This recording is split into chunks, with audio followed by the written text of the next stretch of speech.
everybody. So today I'm making soap, and I just want to show you guys all the stuff that I have that I'm going to be using for this soap. I'm not going to go into detail about measurements or anything like that.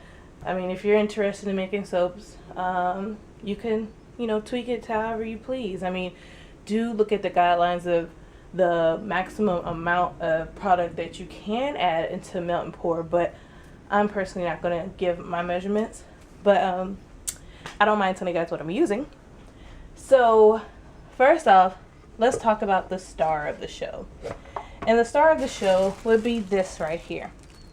This is my clear melt and pour base, which is supposed to be like cold process, and I've never used it before, so this will be the first time.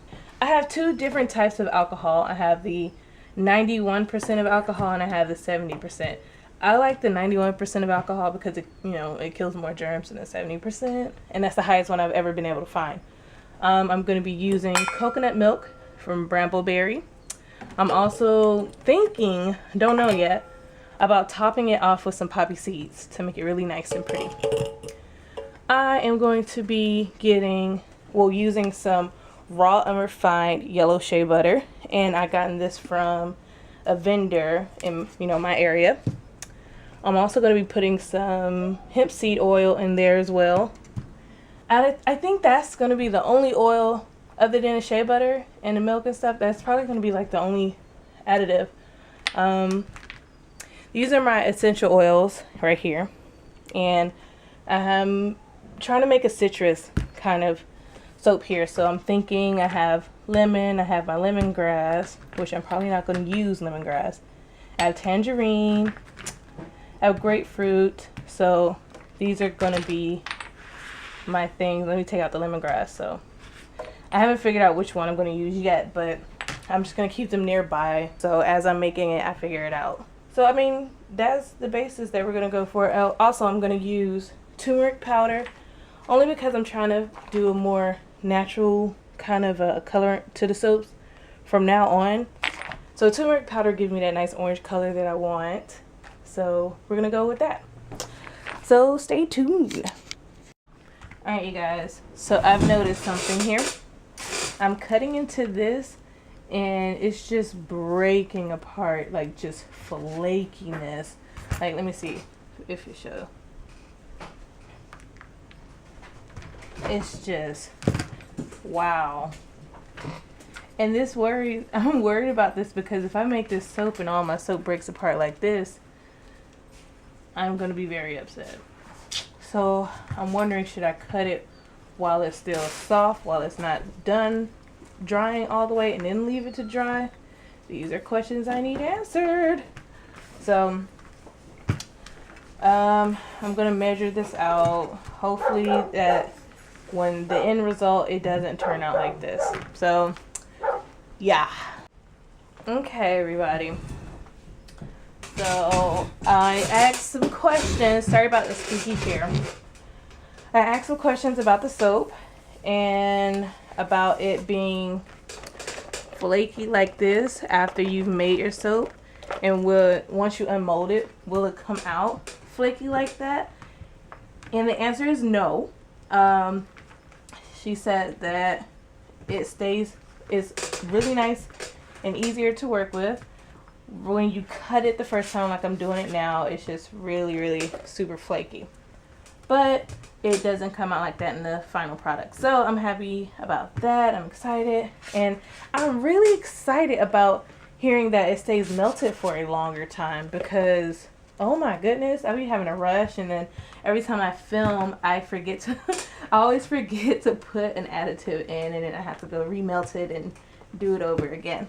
So I'm just gonna cut this all down, and I can tell you about this. This is about 42 ounces of melt and pour base. That's what fits in my mold.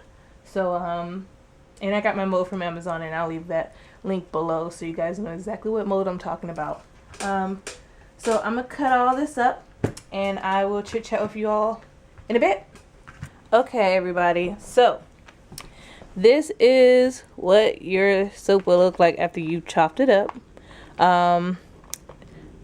I swear, after cutting this soap, it's like I had like a freaking soap explosion all over the freaking table, and it's still soap on the table and I have to clean it up. But it kind of reminds me of like quartz crystals when you look at it this way. So I'm gonna pop some plastic wrap on this thing and clean up my station of all the excess soap and get ready to melt it. I'll be back.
So this is it all mixing. Oh, I almost spilled that. All mixing in. I put my essential oils in here, which I did like a whole little mixture. This has coconut milk, turmeric powder, shea butter, hemp seed oil, and some fragrance oils. Well, not fragrance oils, but essential oils. And it came out so nice. Look at that. Oh, I can't wait. So I'm about to do another mix with the mixer here, because I feel like the shea butter is going to come up. So I'll probably be in a situation where I have to melt this thing down again. So.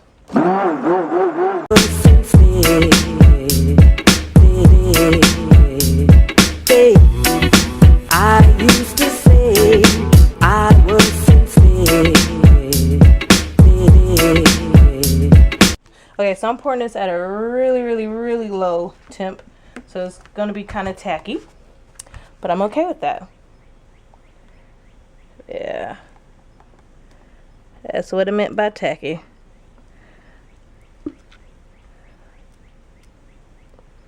So I'm gonna go melt the rest of this, and I'm gonna pour it on top of here. And I see that my table isn't leveled. Oh no. Okay. So I'm gonna go melt the rest of this and pour it on top. Okay, everybody, so this is the final result. You see that I did really bad with pouring the poppy seeds on there, but it'll be okay. It'll come off when you rub it in your skin.